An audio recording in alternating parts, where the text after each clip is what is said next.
When he was just 4, his mother taught him that his highest calling was to be martyred while killing infidels, particularly Americans and Jews. Welcome to Freedom Alive. An innocent boy quickly grew into a hate-filled terrorist who wanted to destroy America and Israel. But then God intervened, and Kamal Saleem cried out to the God of Abraham, Isaac, and Jacob for salvation. Fast forward, Kamal and his wife Victoria co-founded Koome Ministries to awaken and educate the church about reaching Muslims with the love of Christ. Kamal joins us today to share more of his story as well as God's plans for Muslims in these last days. I'm blessed to be back with co-host Matt Staver from Liberty Counsel. And Matt, many of us, when we think of Muslims, thoughts of radical terrorists and 9/11 come to mind. But Kamal is a reminder that no one is beyond the love of God. I mean, he went from jihadist to Jesus. Yes, with Jesus, with God, all things are possible. So never, ever, ever give up. I mean, when you read Kamal's story and you know who he is, it is absolutely compelling because as a young boy, he was raised as a terrorist. He had bullets being shot over his head. He has a story of a little boy who was crawling under the bullet fire as they were practicing. We're talking about little kids. And he got nervous, raised up, and his head was blown off. Kamal has to, as a young boy, make a decision. Does he get scared, go forward? He was raised in an environment of terror, and he hated Jews. He hated Christians. He hated America. He hated Israel. And his whole mission was to destroy them. And amazingly, through a series of events, which we'll share, he encountered the Lord Jesus Christ. He was brought to the desperation where he was on the verge, moments away from committing suicide, and he had a dramatic encounter with the God of Abraham, Isaac, and Jacob that he'll share about. But now he has a ministry worldwide to Christians, Jews, Muslims, and he has a very special message about God's plan for the Muslims around the world. No one is beyond the love of God. This is an amazing story. We cannot wait to bring it to you. But our Freedom Alert is next. Bombshell report reveals alarming human and economic cost of the COVID shots. I'm Matt Staver, host of Freedom Alive. A recent report estimates in 2022 alone that the mass COVID-19 inoculations injured 26.6 million, disabled 1.36 million, and caused 300,000 excess deaths. The 2022 Vaccine Damage Report is a culmination of 1 year's worth of data compiled by former Wall Street analyst Ed Dowd and his team. The report reveals the injuries, disabilities, and deaths, or human cost, of the COVID-19 vaccine program in the United States for 2022. Researchers focused on 148 million employed Americans between ages 16 and 64. They calculated a 50% increase in lost work rates, 28% increase in absence rates, and an estimated 26.6 million individuals affected. The total economic cost was $147.8 billion in the U.S. Up next, Matt's interview with Kamal Saleem. My very special guest is Kamal Saleem. He is the president of Koome Ministries. Welcome to Freedom Alive, Kamal.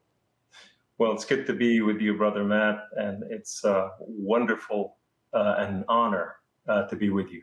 Always an honor to be with you. You have two books, one that is really powerful about your story, The Blood of Lambs. I want to talk about that. You have another one that is your newest book, and that is Ishmael Redeemed. And I want to talk about that as we go further into our program today. But I want to begin with your story. As a young boy living in the Middle East, you were raised as a terrorist. You were raised with the intent and purpose to kill people, particularly Jews and infidels. Tell us about the early years of your life. Well, it's interesting that the Great Commission of Muhammad says, Inni umirtu an uqatil al-shu'ub. I have been commanded by Allah to war against the people, against all humanity, until everyone come to say there's no God but Allah and Muhammad, his prophet. And so the things that the American people do not understand, because they live in an island far away from Middle East and what so have you, is radical families and radical Islam is something that taught from a childhood. And my mother said to me, one day you will kill and be killed for the glory of Allah, and you bring, glory to Islam. And so I thought this is my destiny in life, and I thought this is where I'll be going to. So at the age of 6, I used to climb to the rooftop of our home, and I used to cry to Allah, Allah, Rabbi wa Mawlay, if lam takun li faman li. Allah, my Lord and my King, if you are not for me, who will be for me? I used to take my clothes off and roll in the cold, icy water, and just to show Allah that I want to have a relationship with Him, and I want to do as much as I can. This is my childhood. And from there, my destiny took me from place to another. I was recruited by the Muslim Brotherhood at the age of 7 in the mosque, which is where the Muslim worship. And from there, my journey took me to join the PLO and Muammar Gaddafi. I get to meet Muammar Gaddafi through that, and Saddam Hussein. And also I met Yasser Arafat was my early teacher. So my story took me, to be prepared to bring about Islamization, specifically to destroy the great Satan and the small Satan, which is the United States of America and Israel. And my journey brought me all the way to the United States of America for that purpose. And before we get to you coming to the United States for that purpose to recruit others like you, when you were 7 years old or so, you were being trained. I remember in your story, The Blood of Lambs, where you were talking about crawling on your belly with gunfire, live rounds firing over your head, you along with another boy about your same age. That other boy got scared, raised up his body, and what happened? Yes, so we were infiltrating Israel through the border of Syria, through the Golan Heights. And I was 7 years old, and that day, as we crossed over, it was a setup. They were waiting for us. The Israeli knew that we were coming, and they start hitting us with their mortars, with their snipers, with their 50 cal. And the bullets were coming every direction, and kids were being killed left and right. And I called my first book The Blood of Lambs, because the blood of the kids were mixed with the blood of lambs, and all together it was a bath of blood. And now I'm crying to Allah, and Allah was not answering, and I start crying, Mama. And this is what happened during that infiltration. I know you have a story where this one little boy raised his head when they were going through some of the training, and a bullet blew his head off while you're there, and you have to make a decision. Do you panic or do you move forward? As a young boy, it's just unimaginable that you would be trained in that kind of environment. I know you also have another story where you were then coming to the shores of Israel, where you intended to board a bus and become a suicide bomber and kill people on that bus.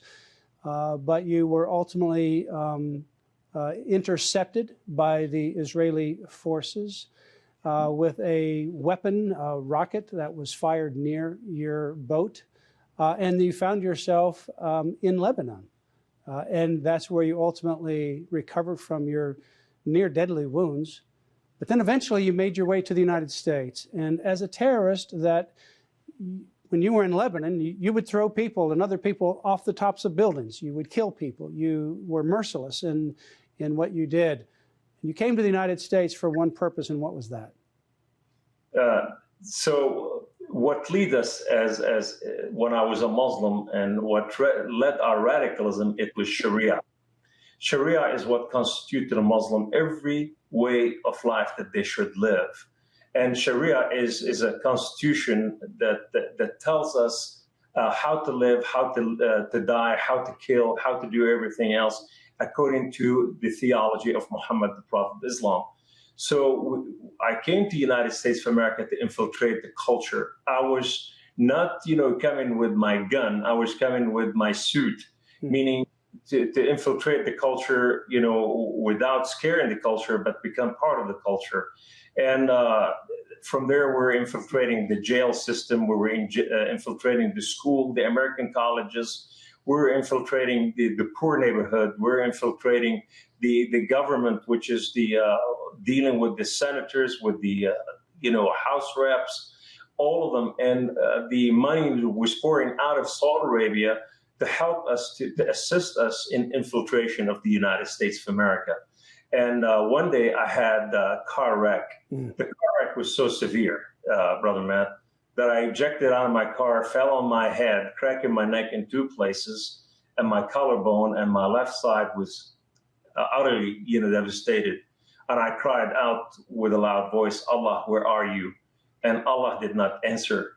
And from there, a man came out of nowhere, and he kept telling me, son, we're going to take care of you and everything's going to be all right. And so I go to the hospital after that, the emergency room.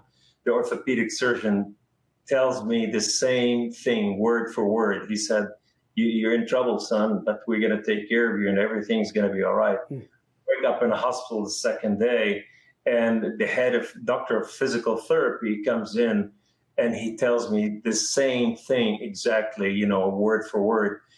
We came to really measure America from within, to know where your electric grids are, your water purification system, your military, power, your weapon depots, your senator, your generals, where everybody lives, and that's for the 0 hour. But what happened is that day I was measured up by God, and these people were telling me things that scared me. So I was thinking it's Satan, that is saying the same words, that I was so afraid at that time. So as you're now recuperating and you come to the time where you're discharged, you have no place to go. But one of those physicians said that you could stay at his house. And his wife, I believe, was a nurse. And so you stayed at this house to recuperate because you had no other place to go. And this house happened to be filled with Christians. Tell us about your experience in that home and how that impacted your life. It's amazing when God have his name written all over you, that he will get you in one way or another. Mine was cracking my neck and getting in trouble. And now I have no place to go. And the orthopedic surgeon put me in his house. And in his house, I was awakened to his children calling me Uncle Kamal. And and I'm calling these children little monkeys, because according to our teaching in the Quran, Christian and Jews are monkeys and apes, monkeys and pigs. So therefore, and I'm telling them this, and they pray for me in the name of Jesus. And this is when I came for the first time in my life, Brother Matt, to know that there's a greater power than I ever understood that breaks the soul of man, that it's stronger than machine gun. And so with that, I was crying, and I don't know how to defend myself, because these people were loving me unconditionally in their home.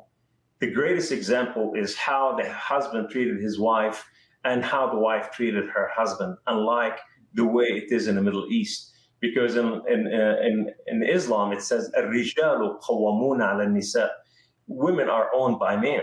So therefore, a woman could not say anything. So a man tells her what to say, whether he's right or wrong. So now I'm seeing a different way of life. And these people unconditionally were giving me out of everything they have and trusted me in their home to live among them. And that I never understood this. In Islam, there's no unconditional love. Everything is conditional. But you actually were mad because you're asking Allah, why did you put me in the midst of these Christians? You wanted to kill them, and yet they're caring for you. And then when it came to the time where you were able to leave the home, they provided you a place to live. They gave you a car to drive. And while you're there and you're rehearsing what happened and why you're in this situation in the midst of these Christians, the last place you want to be, you became desperate and angry to the point where you were on the verge of taking your own life. That's correct. So now these people let me go home. And of course, they gave me a brand new car to replace my old car. And now I am going to my home and I'm telling these people, I'm not feeling good yet. Can I stay a few more months before, I go home? And they said, no, you're feeling much better now, because I was so addicted to the love that they have provided that I have not seen in my own religion or my own culture.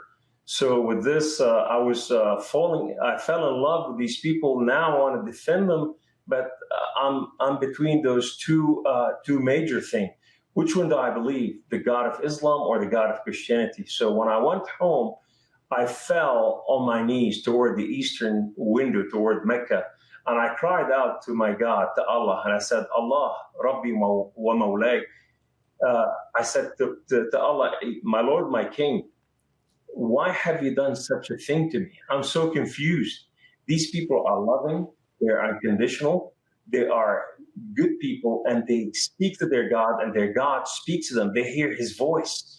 And why did you put me among them?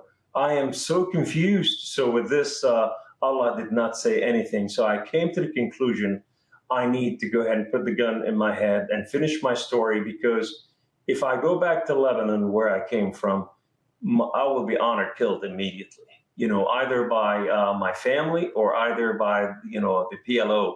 So, and if I go to my comrade in the United States of America and tell them this, I would be dead. So I thought the best thing to do is finish the story and die with honor, and then being lynched, and bring this honor to my family and what so have you. So with this, Islam is a religion of honor and shame. Mm-hmm. So I was living in that alley of understanding, and I came to put the gun to my head, but this is when I heard the voice of my Father for the first time. Mm.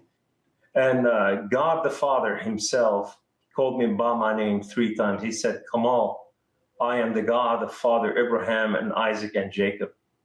So when I heard his voice, he said, call upon me. And I fell on my knees and I cried out with everything within me, God of Father Abraham and Isaac and Jacob, if you are real, speak to me. God of Father Abraham and Isaac and Jacob, if you are real, I want to know you.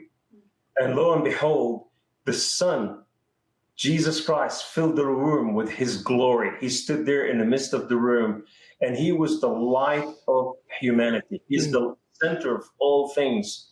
And he stood there. He's wearing white clothing with the tallit on his shoulders, with holes in his hand and his feet.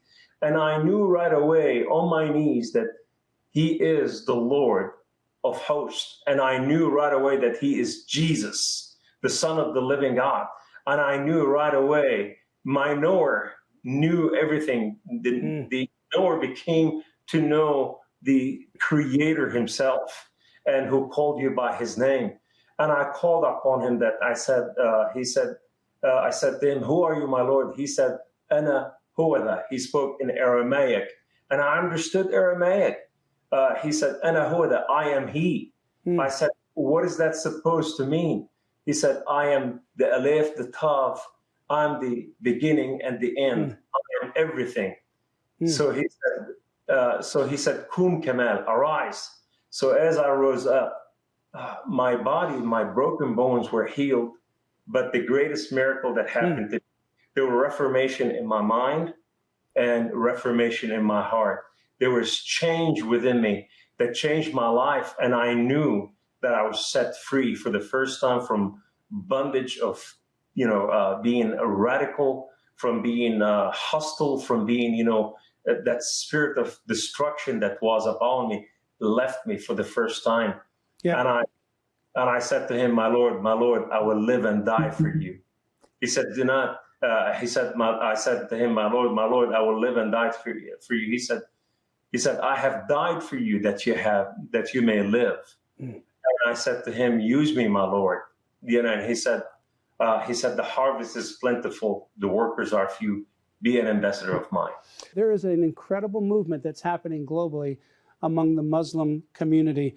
Your story is compelling. I encourage people to go to your website, The Blood of Lambs, and it's CoomesMinistries.com. CoomesMinistries.com. It's on the web page. But I want to now transition, because your story of transformation and what God is doing within the Muslim community globally is really part of your book, Ishmael Redeemed. Tell us about that. My heart when I came to Christ, I hated the Muslims. I saw what they did to me, because the story that we've just talked about today is nothing.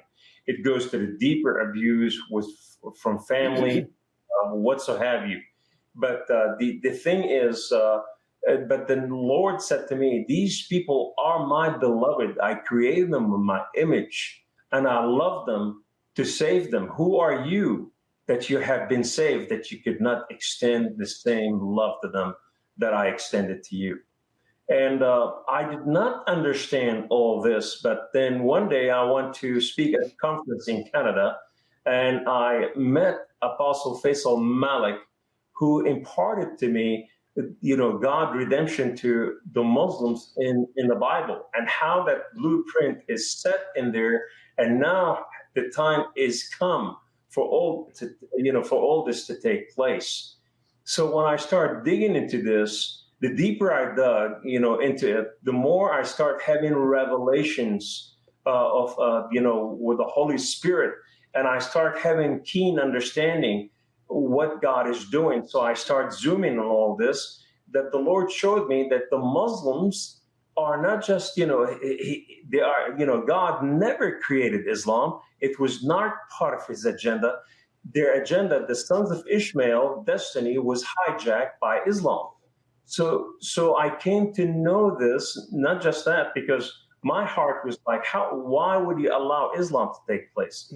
And he said, Islam is not part of my agenda. Islam is the lie of the enemy. So, but when I came to know what Ishmael destiny is, in Ishmael Redeemed, Called to the Kingdom, I came to know that he is a forerunner for Israel, just like John the Baptist was forerunner for Jesus Christ.